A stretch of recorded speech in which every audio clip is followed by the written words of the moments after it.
I'm Philip Zimmerman, speaking to you from the classroom at the Phillips Museum, and we're here looking at a small lidded chest with a drawer made of walnut. This was owned by an early 20th century collector who undoubtedly prized it, thinking that it was a late 18th century object. When we look at the object, however, we may see some things that might change our minds. One of the things that is very noticeable about this small lidded chest is that it has decoration around the edge of the lid. This particular decoration is called gadrooning, and it's kind of a chain decoration, and it's all carved into the wood. Well, that particular feature is not common in the late 18th century. It is more common in the late 19th century. So we take that fact and put it to the side and look at the chest as a whole, and we notice some other things. If I move it to show the side, you can readily see that the front feet are larger than the back feet. If we compare this kind of a chest to all other chests of this time period, we would see that the front feet would be the same dimension as the back feet. So that becomes another question in our mind. So we'll look a little further. This time, we'll open the top, and right away we can see the inside of the top has all been stained or finished, and that continues all the way through into the chest cavity. And that may have been stained for who knows what reason, but it's another little item that we're going to put on our list of things to resolve later. And I'm going to open the drawer, and we see that the drawer too is stained inside. But we see something that is a little bit more troubling when we get to that drawer, and I will in a moment. Before we look at the drawer, let me just point out on the back of this miniature chest, down the side corner, you can see a series of what are called dovetails.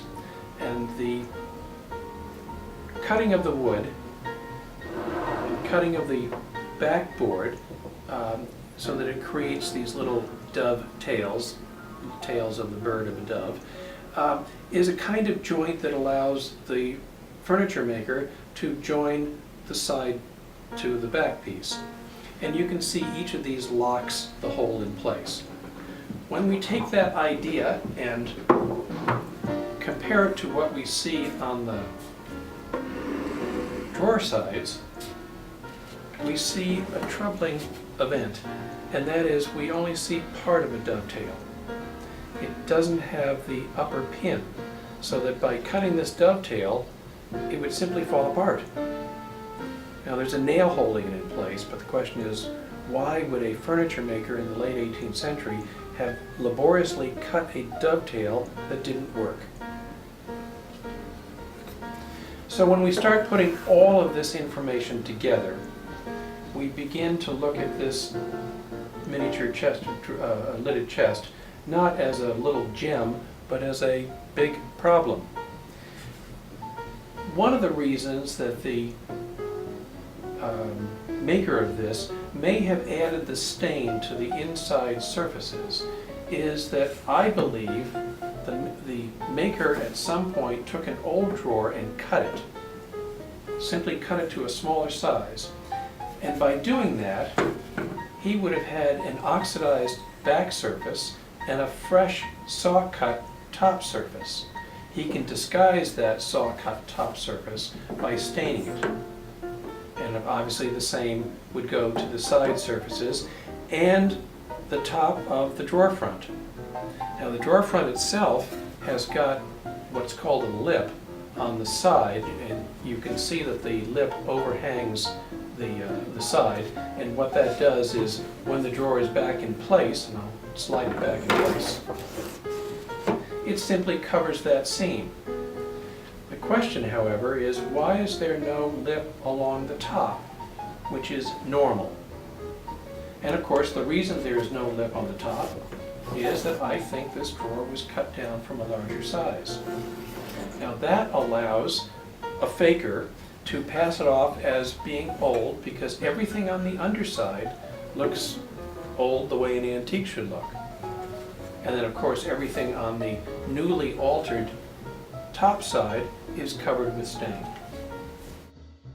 In summary, the maker of this miniature lidded chest either had a chest similar to what we see here that he improved, or he gathered parts from different sources.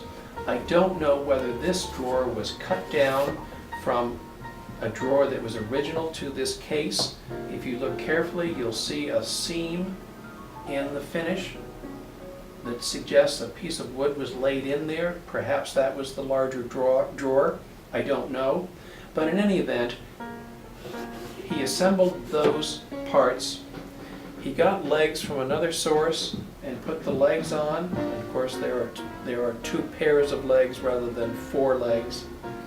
And at some point, he either decorated the original top or added to the original top by putting on this applied molding, which he had carved. All in all, what the person did was to take a normal, everyday piece of furniture and turn it into something special, which then attracted the notice of this early 20th century antiques collector. And now in the early 21st century, we are trying to unpack this information so that we can understand what it is we're looking at. And in fact, what we're looking at is an object that had been improved, had been altered from its original appearance, and it's something that we would probably identify as a fake.